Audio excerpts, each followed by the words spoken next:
I was a gay boy, not a heterosexual boy. I was crying for help. I needed support. I wasn't getting it. I was living in an echo chamber because everybody was seemingly the same. Well, I didn't feel the same. I know how straight humor feels, and it's not the same as mine.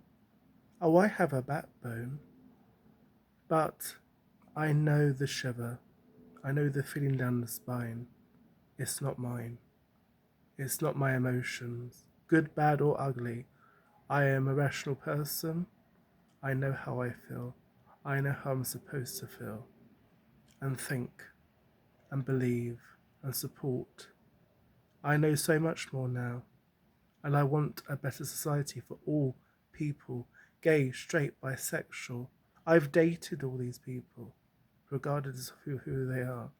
It was all about friendship, support, trust, because they had met so many people that let them down, who made them fear to be whoever they wanted to be. And this is a society we've prevented, fearing the unknown, but we cannot. That's not what David Bowie stood for or Madonna does. They both had to do it in their own way, in the generation that they were, same as mine. And I'm grateful for my parents because without them I wouldn't have a voice. But now I'm in my 30s, I stand up for the inner child. And every child that it went wrong back in those times when I was a child myself, because I was surviving, I was trying to figure out what was really going on. Everyone was making labels, but I knew that I had a calling beyond university or higher education, adult education. I think the way we think about adult education or adult way of thinking, if you're a parent, if you're a mentor, that breed of adult, good luck to you. But don't assume that everyone's going to be the same thing, especially in employment.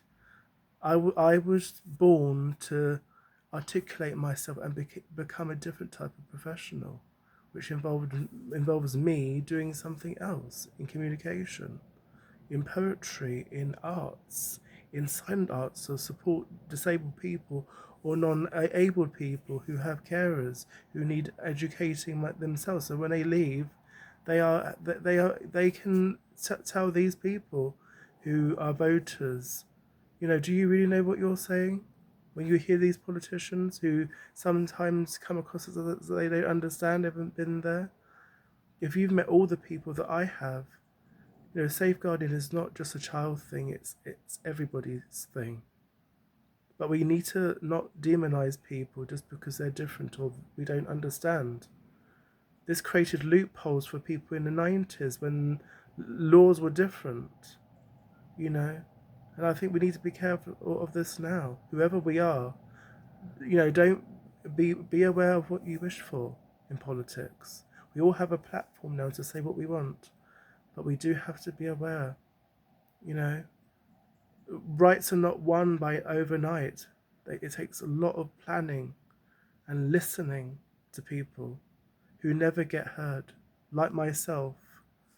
But I found a way to be heard through poetry, through publishing. But this is not easy, and I'm someone who has done things previously, like mentoring. But my life is a different thing now. Post COVID, I've had to survive for myself, and it's not easy. And I've had to transition and be who I am now. I'm nobody's boy, mother boy. That needs to come out. Those kind of words need to just die because that's not helping the adult. It's an adult not looking themselves in the mirror, not thinking.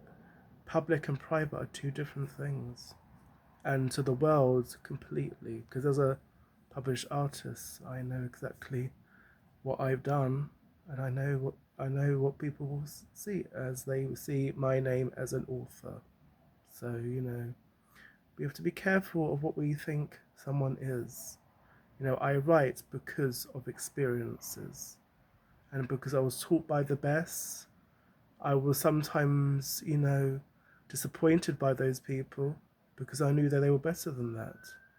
They are better than that. They're better than Cruella de Vil. and they chose not to be that better person. You know, we can all make all the threats and high kicking. Oh, I've got money now, so I can say what I want. You know, be better than the very people that you say you are. You know, we can all have an ego complex or whatever, but you know, if you come from a certain background and you're trying to exert this, and then you want to win everything, have your cake and eat it, then what are you really saying? And what did that say to me as a child? That's where I'm. That's where I come back, and that's why I have to take a step back. I'm always doing this, but if I regretted anything, everything I did, I wouldn't achieve anything. I think we have to be aware of this. This is Mark Kamara live.